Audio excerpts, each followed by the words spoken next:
So first of all, there's a Catholic sense that it's good to have somebody like the Pope.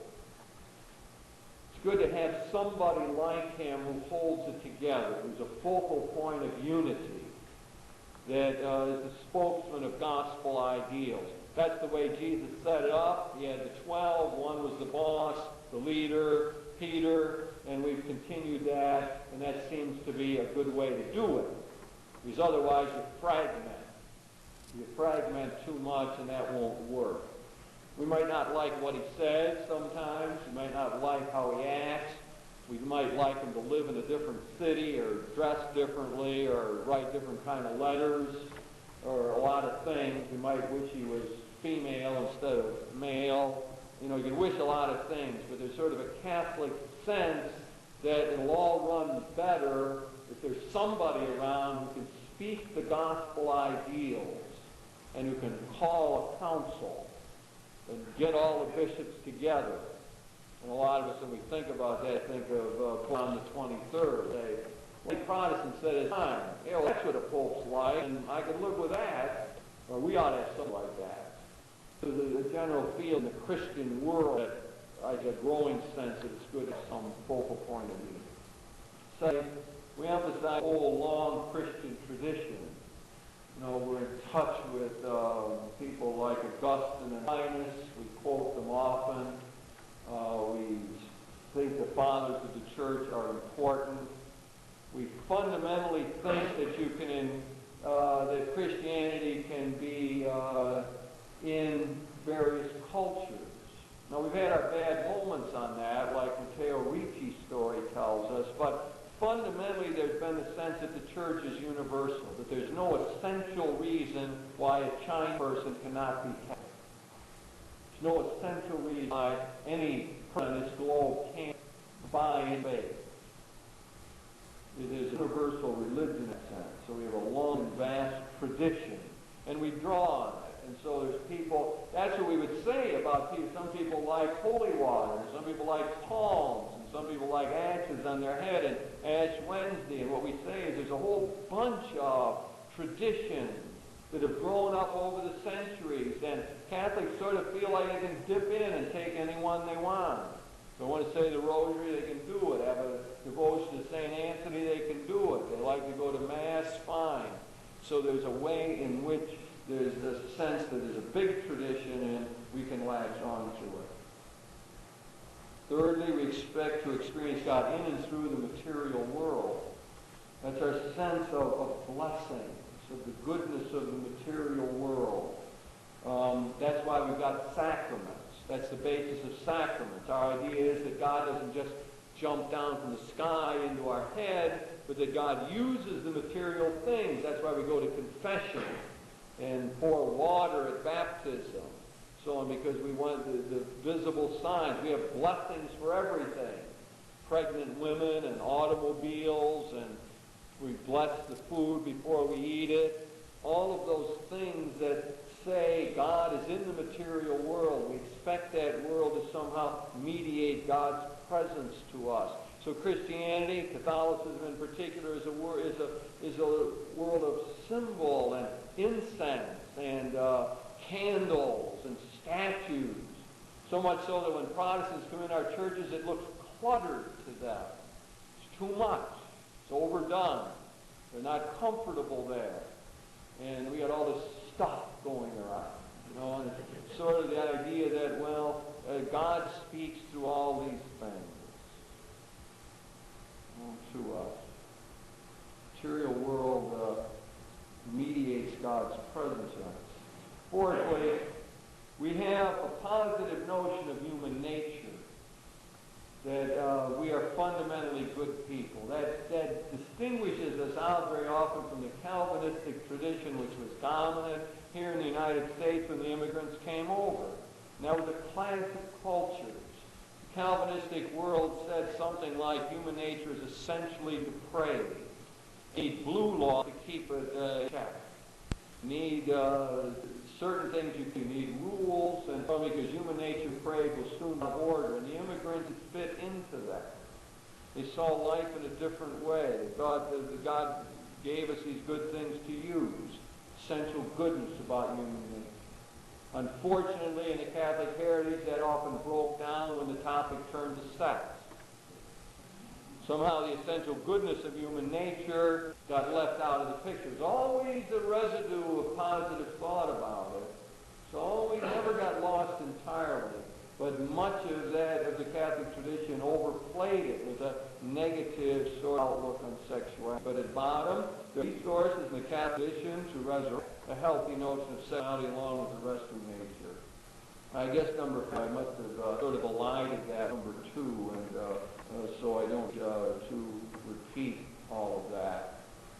Now, I think if I go back and try to there's certain elements of that didn't get played out well, and I would hate to say, we have to start out with Catholics believe in God, and Catholics are committed to Jesus Christ as the Savior, and Catholics hold the essential importance of the Eucharist, and that's the way we tend to celebrate our big moments, whatever they are, baptisms or marriages or funerals. We relate it to the Eucharist. So we have essential elements like that, which maybe fill out this whole picture of unity. So I guess what we would say is that no matter how the people were attending Mass, they had a sense that God was present there, that in the breaking of the bread we would find the Lord, in the communal celebration we would have shared ideals and support and nourish one another, and that that's a good thing to do. So that's some way to try to look at the commonality of it all, and to link into what we might be able to hold on to. I also tried to say something about us in the United States, and maybe the great commonality there is that we are the sons and daughters of immigrants. And that somewhere back along the way, people went through prejudice and hard times and to make it in this society. And we stand on their shoulders. And that is a common experience which we ought to hold in mind. And when people talk about preaching about social justice, I always think, is there not a way to draw on that experience? Now we've made it. Why aren't we more attuned to those who haven't made it? Especially since our grandparents had to fight to get there. It's something missing in the Catholic outlook on social justice, that we haven't been able to resurrect that experience and say, hey, we got it made now, you got affluence, but don't forget how you got here. Don't forget the grandparents and how they struggled, the parental generation, to make it possible for us to have all these things. Shouldn't we be more open to the new wave of immigrants, the Hispanics who come our way and who make up a big part of our church and remain in the oppressed and poverty status? And shouldn't we be more open to the blacks who didn't want to come here in the first place and who suffered all of the impoverishment psychologically as well as materially of slavery? But we don't seem to. We ought to be able to call on that, and I think we haven't been able to do that, and we need to make some effort along that line. The other thing I would say about us is that we are extremely important in electoral politics. And some people haven't figured that out yet. Catholic vote's the swing vote. And I put some stats in here. You can just take why Jimmy Carter didn't get elected the second time. Catholics voted for Carter 57% the first time around and 44% the second time. It's no mystery why he got defeated. The Catholic vote's a swing vote. And they're a powerful force electorally. That's something that people haven't figured out yet. And somehow somebody has to get through to people to remind them of that, it seems to me. Finally, on the unity and the great importance of creeds, the creeds that bind together and help us to say what it is that we hold in common. Nicene Creed is good for that. We all need to work out our own creeds that get the essence of what we believe, and then we can share those. We can say to another what it is we believe. Christians, I think we need to do that. And that brings up the point, that is, use this in answering Pastor intended to develop it away, but that, okay, we've got pluralism that's irreducible. We've got got certain things that unify us, that hold us together. Now, how do we bring that together? And I think the key is dialogue, conversation. And what conversation ought to do is it ought to help us to see our own narrowness and weakness and prejudice and limited horizon. In other words, it ought to resist our own sense of superiority. And it ought to enrich our understanding of where other people are at. Oh, and also it ought to be our chance to share what we know and have in order to help others. The conversation should lead to action then. So that it is, as Dorothy Day used to say, she could work side by side for social justice with people who had a very different theology than she had. She figured she could go to communion in the same church with Cardinal Spellman, even when they disagreed on many other issues. And as she thought that if we worked side by side to try to do good in the world, that we would come closer together.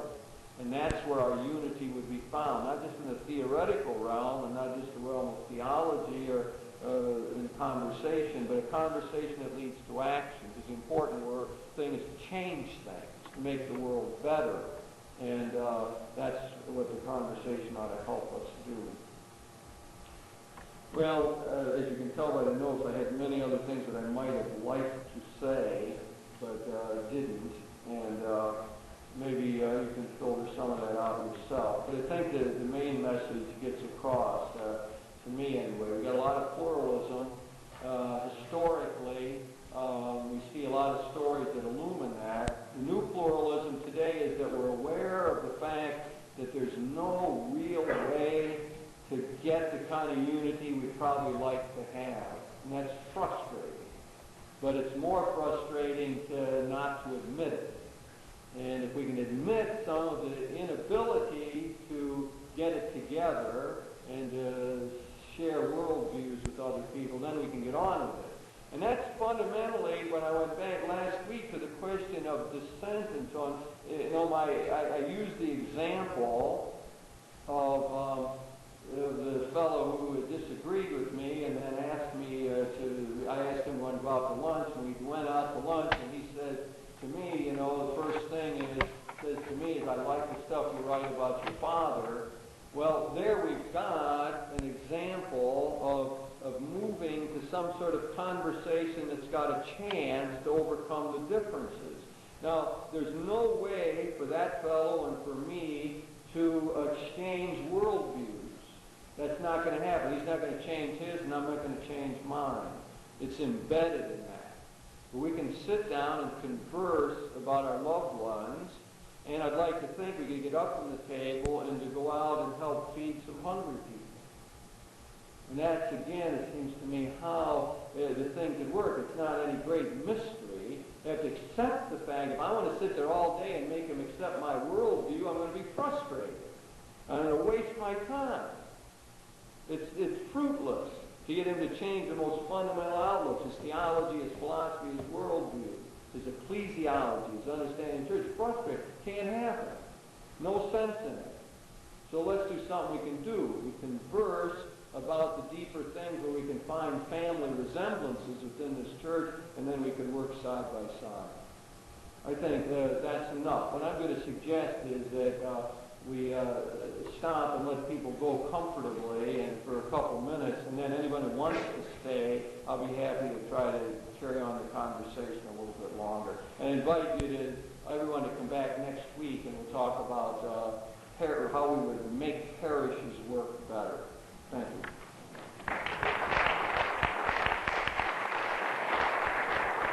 More than anybody else in the world are people who live in the United States.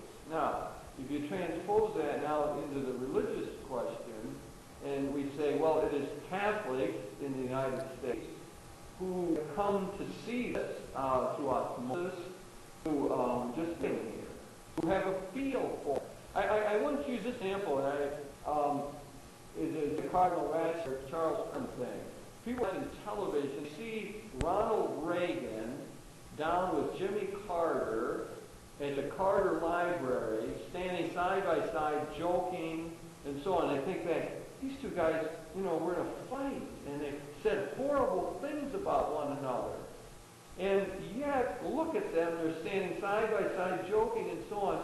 The feeling becomes, why can't Cardinal Ratzinger and Charlie Curran do that? I mean, there's almost an innate sense. I mean, well, if Reagan and Carter can do it, why can't, they got a bonding, they're in the same country, they have terrible differences, terrible fights. Why do we have this other situation, So I think the Catholics in the United States have that feel. Now, some of the people in the United States can articulate it. That is, they can look at this and name it and say what's going on, and these are the philosophers or the theologians.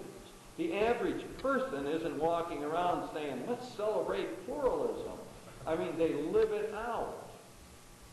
We rub shoulders with Protestants all the time. We learn to trust our Jewish friends. I mean, it's just natural. It's no big thing. No one even thinks anybody about it. You can work with somebody for years and not know what religion they are sometimes.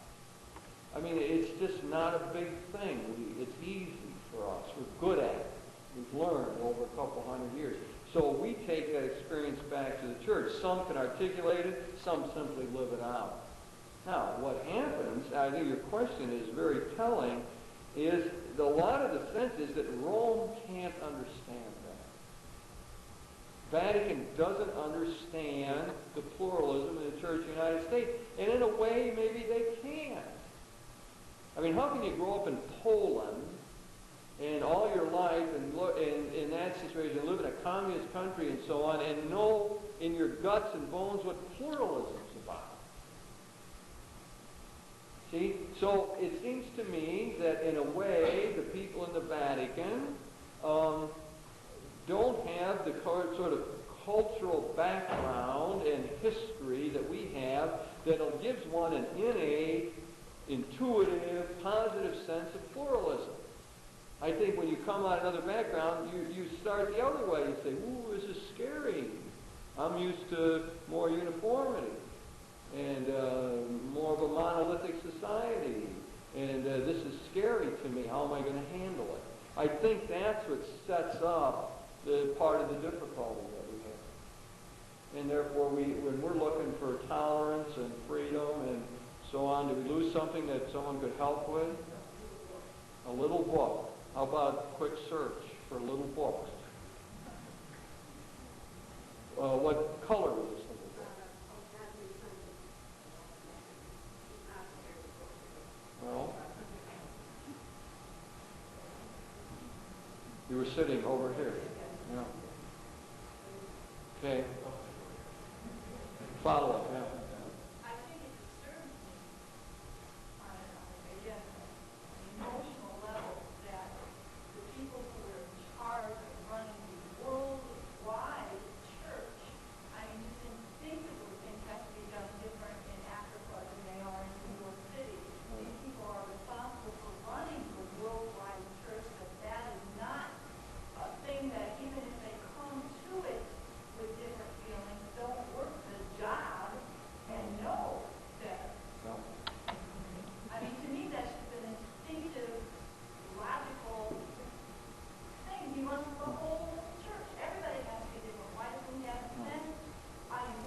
Well, I believe that is the answer to that is cultural again. I mean, you feel that way because you grew up in a pluralistic society. It's in your bones. It's a natural way of thinking. It could easily be you grew up someplace else and you get in, I'm the leader. What I got to do is keep it all in order. You can have just the opposite outlook. I got to make it uniform. I got to keep it in order because that's the way it's supposed to run. It'll run better then if it's all uniform. Therefore, let's get one code of canon law for everybody. And let's do it. And then, with certain limits. I mean, you can see that people in the Vatican can accept certain limits. I mean, certain differences, but not entirely. I mean, it always runs up against problem areas. I think that, that analysis of worldviews, I think, fits into it. I think your ecclesiology, your understanding of the church, if you have a strong institution of the church, there's a more feeling that the people have to direct the whole thing's going.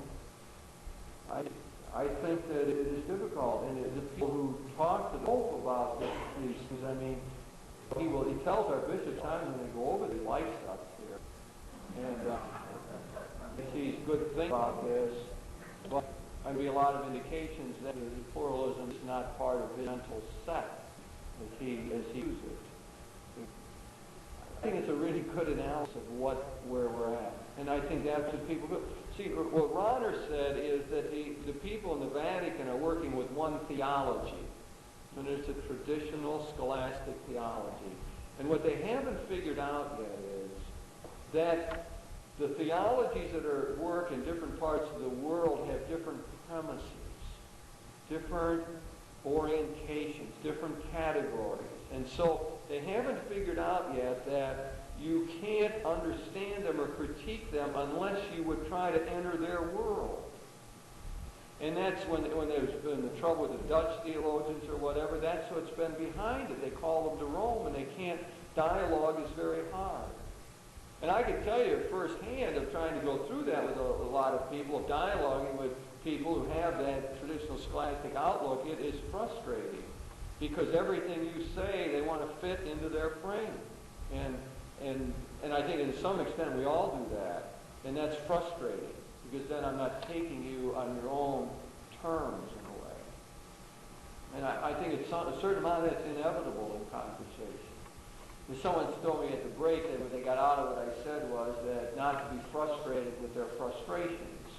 I said that's a good summary of what I said, I think. You know, that the practical spin-off is don't be so frustrated with the inevitable frustrations that occur. I think that's good. I mean, that's true. That's what we sort of need to do. I think that goes in all of our relationships, male-female relationships, Christian, Jewish relationships. There's a certain residue of lack of understanding that I think is virtually impossible to overcome.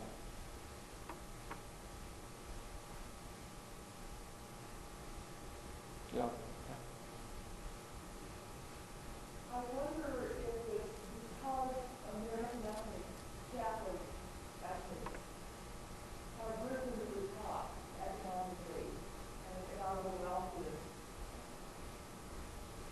of the systems in the United States, that it becomes very easy to fall into the pattern of supporting those political candidates who play the star-spangled banner around it, who are least critical of any American policies or economics, and who come off as very pro-patriot, pro-America, because the system works for the Irish, the Italians, the Polish, the German Catholics, the Polish, and because the American dream in some sense was realized in them and in their families. And because it was, they didn't instinctively recoil from criticizing the country which allowed this to happen, and at the same time they just account for a significant amount of indifference to people who have not made it, those who are not there. Because, you know, I think there's a lot in the sense that, well, you know, my grandfather, people report he made it, and he was really ambitious. And that would, I think, would probably be for some of those in the generation. Yeah, I think that's a telling analysis, really. I think that there's I would tend to go along with a lot of that. The idea that the United States has set it up so that we could do that, I mean, is really powerful. I mean, I have an uncle who says, you know, the best thing his father ever did for him was get on the boat and come over here. You know, that's what he thanks him for all the time. That's the best thing he could have done. And there's that sense that, you know, we got a chance and we made it. And that's a powerful thing. There's a whole phenomenon of super patriotism that Catholics have been into. We saw it in the Joseph McCarthy era. Big debate about that. I always have to throw that in. But I mean, there is a lot of sentiment that, you know, Catholics were, that the combination of things, that we were not, that there was prejudice against us, the nativist prejudice, and we had to prove that we would make it, and the fact that we could make it, you know, produces super patriotism from two sides. One, you got to keep showing the dominant culture that we're as American as they are, and that's what happened around the time of the Kennedy election, it seems to me. And on the other hand, there's a genuine feeling like this benefited us, and we should be grateful for it. So I think they both feed into why there would be a super patriotism and a strong feeling for country. But that's interesting, isn't it? That, you know, the Kennedy election time, I mean, it didn't make a big thing out of that, but any longer analysis of that American experience would have to go to the Kennedy election as a real turning point in the self-understanding in the United States of Catholics. I mean, that's when you could sort of relax in a way and maybe brought on, even set the stage for the strong Catholic anti-war movement in Vietnam, strangely enough. I mean, the dynamic would be, well, no, we've made it now, and we don't have to prove ourselves anymore, and thus there's a certain element of us that can be critical about the policy. You know, we don't, not just on tiptoes anymore. And now we can sort of think through where we would want to be. I do think the Kennedy election just changed so much of the self-understanding. Up to that point, it's very doubtful whether we could really be accepted fully into the culture. Once that happened, I mean, what were the percentages? I mean, the percentage of Catholics that voted for Kennedy was astronomical. 76% or something like that. Yeah, that changed a great deal for us. But it is a telling question about how we do assess the culture in which we live. And I think that it's just, when you've made it so much, it is really hard to be critical of a system. I would like to see it, so I want to go back to the other thing and say, but let's not forget where we came from, and let's use that as a springboard to be more concerned about those who are still in process. And our Hispanic friends will probably be a big part of that. I think we're getting near the end here. Do you have a final thing? That's enough. How about for one night? I hope some of you come back next week.